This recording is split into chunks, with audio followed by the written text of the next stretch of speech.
Valérie, maintenant, tu nous présentes un tableau, un pas complet, sur quelle technique alors? Qu'est-ce qu'on va mélanger? Alors, on va à la fois utiliser la résine Oui. et l'habiller de couleurs avec de la peinture vitrail et de la peinture céramique. Donc la résine au fond pour faire la matière des effets qui accrochent la lumière, vitrail pour la transparence. Et céramique pour l'opacité, le contraste. Et l'ensemble avec un côté vitrifié très très brillant, nickel. Et beaucoup de fluidité. Ok, super, on y va. La première étape pour créer ce tableau. Première étape, on va donc créer les motifs réalisés avec de la résine. D'accord. Donc la résine a été préparée. Ouais.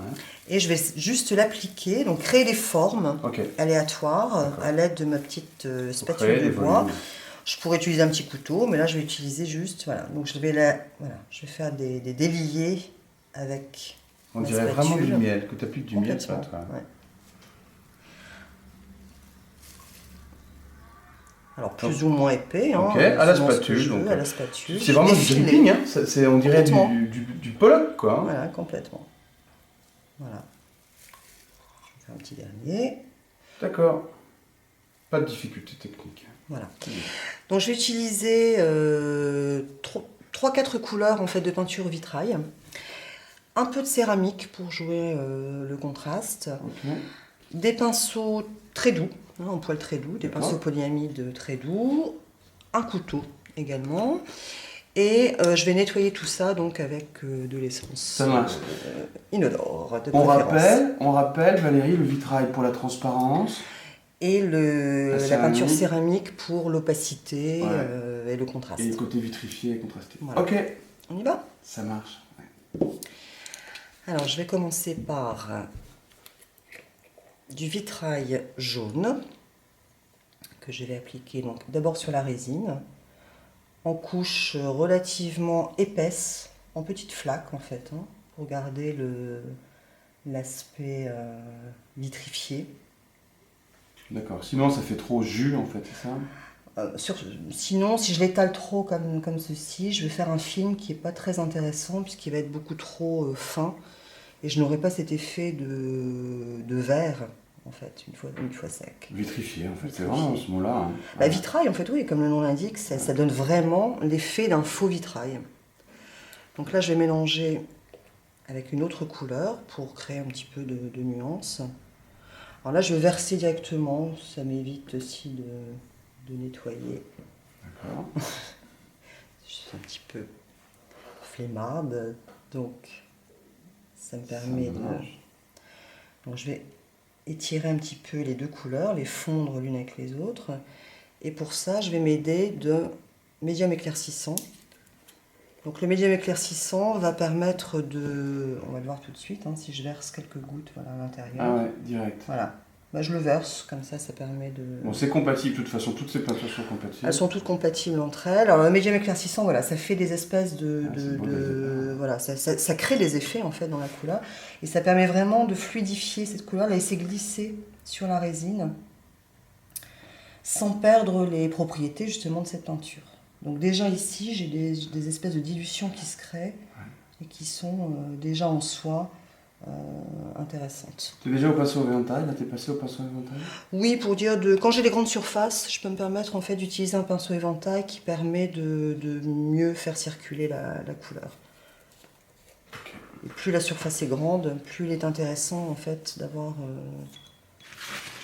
des gestes fluides. Alors là, je vais prendre une autre peinture. Alors là, je peux la prendre directement dans le pot, qui est toujours une peinture vitrail, mais d'une autre couleur. Alors je ne vais pas hésiter en fait à les faire se rencontrer. Je peux très bien les faire se fondre l'une avec l'autre. Donc celle-ci, je l'étale un petit peu moins, puisque j'ai envie de donner un effet un peu plus couvrant sur la résine. Puis cette couleur est beaucoup plus profonde. Je vais la mélanger avec un petit peu de rouge cramoisi, de façon à créer une autre couleur. Toujours vitrail, je suis toujours avec de la vitrail. Voilà, donc on peut vraiment créer ses propres couleurs. Donc si j'utilise, je vais un petit peu mettre de médium éclaircissant.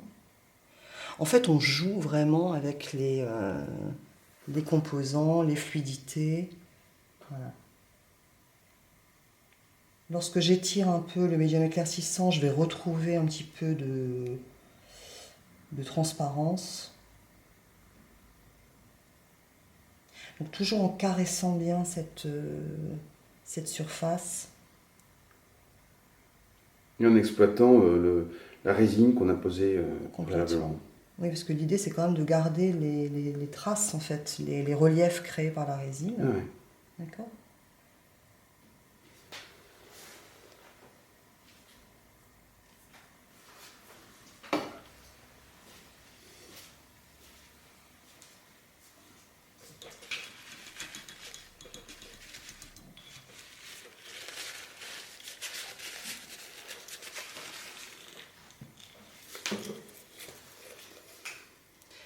Donc toujours la peinture vitrail, que je vais verser complètement. Pas de céramique encore, hein. Pas de que vitrail, céramique. là. Ouais, là, c'est prêt. Et on voit toutes les transparences Voilà. en fait. Alors là, je joue vraiment sur les différentes épaisseurs en fait dans mes couches de vitrail. C'est-à-dire que là, j'ai une couche un petit peu plus fine qui va laisser réapparaître la résine du dessous. Là, je forme une flaque un petit peu plus épaisse pour justement créer des nuances à l'intérieur même de la couleur. Alors, ce que je fais avec mon pinceau ici, c'est juste étirer la couleur, mais je suis vraiment comme une libellule en fait à la surface de l'eau. J'aime bien cette image parce que c'est vraiment ça. La surface de l'eau. C'est exactement ça. Ok. Je vais essayer. Je te dirai. Hein. C'est exactement ça, puisqu'en fait, il ne faut pas toucher le fond, il ne faut pas sentir le fond. La petite astuce, c'est de bien se sentir à la surface. D'accord ? Une petite libellule. Voilà, libellule.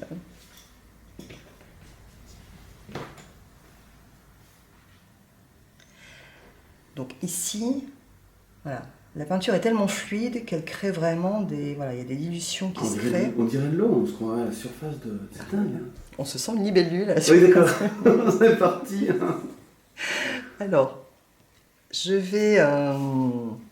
ce que je peux faire avec une pipette ou un couteau, je vais utiliser ce médium éclaircissant à l'intérieur de mon vitrail, de façon à créer des petites gouttes. Des gouttelettes, Alors, mais qui ne vont pas rester comme ça, elles vont elles-mêmes se diluer, elles vont juste créer des effets à l'intérieur même du...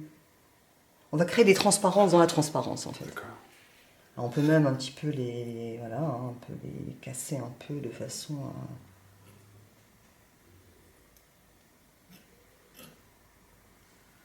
On va laisser agir, on va voir que dans quelques temps, elles vont faire quelque chose un petit peu différent. Donc là, je laisse un petit peu faire et je vais continuer. Alors toujours avec un peu l'aide de mon médium éclaircissant qui est très important parce qu'il va vraiment apporter des fluidités supplémentaires, encore supplémentaires.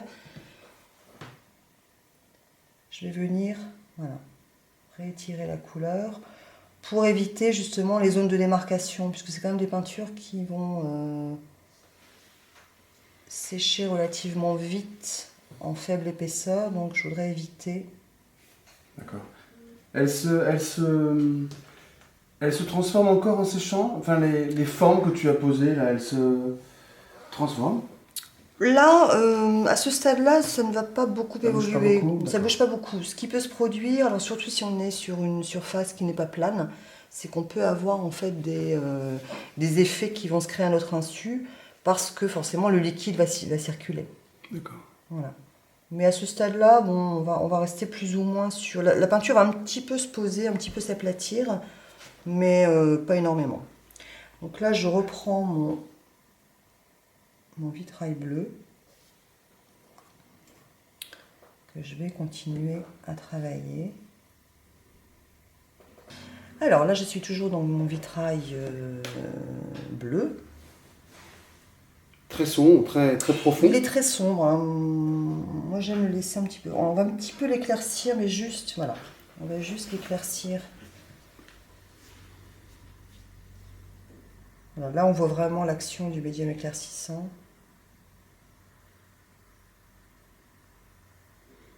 C'est très puissant, tu vois, le résultat, il fait vraiment fort, quoi.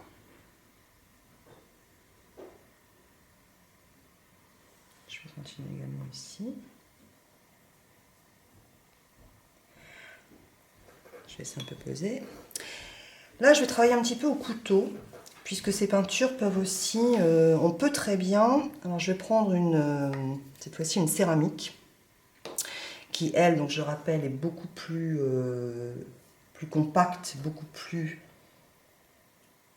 dense, et qui est intéressante à utiliser, alors au pinceau, au couteau, mais au couteau, elle se travaille vraiment, moi je trouve, un peu comme une peinture à l'huile, c'est qu'on retrouve un petit peu la densité de cette peinture à l'huile. Alors elles peuvent se mélanger avec les vitrailles, et de cette façon, et surtout au couteau, on arrive à créer des choses qui se fondent et des effets comme avec une peinture classique, je dirais.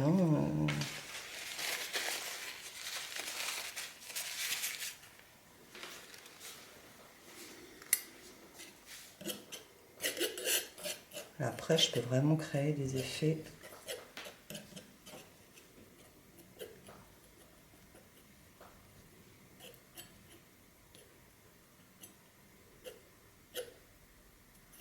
Ça se lisse un peu tout ça quand même après. Ouais. Voilà, mais c'est cette idée de fondu qui est intéressante avec ce style de peinture. Alors je peux casser un petit peu les bordures, après je peux aussi dessiner, on peut aussi complètement...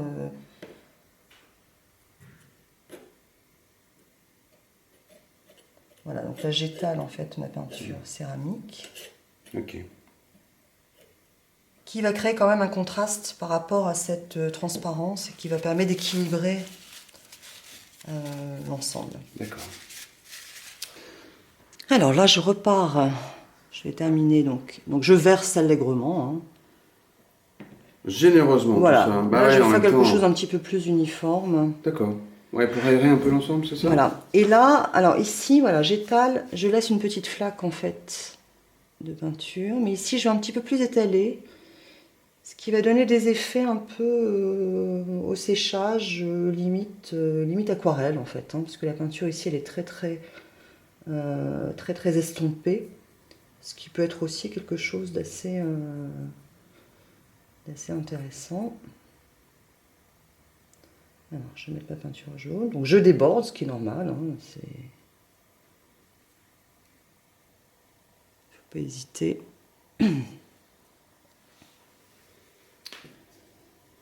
À laisser s'exprimer la couleur. Alors, je vais juste verser quelques gouttes.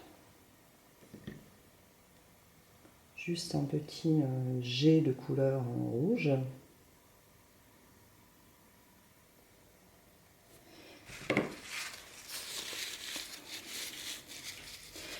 Et je vais terminer ici, là-haut.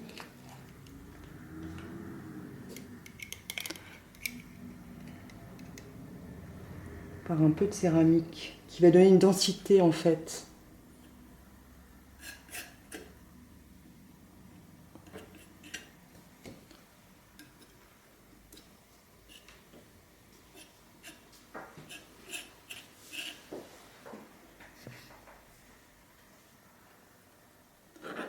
Alors, qui va donner une petite densité sur la partie gauche, de façon à enrichir un petit peu la couche.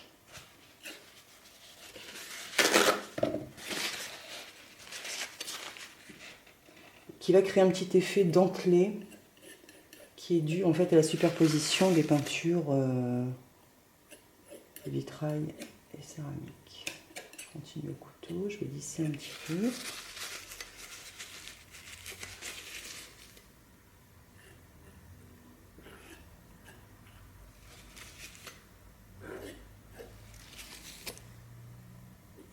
Voilà. Alors Valérie, on peut intervenir pendant combien de temps sur une œuvre comme ça? Alors je dirais que quand la peinture n'est pas encore complètement est en phase de séchage, quand elle est encore très liquide, on peut rajouter des petits points de couleur si on juge, par exemple comme ici. Là, tu dis ça va pas là. Il y a un Voilà, truc je me qui dis va que là pas. le jaune est un petit peu trop estompé, donc je D'accord. rajoute une petite goutte de jaune, voilà, je Ok. rajoute un peu de couleur sur cette partie-là.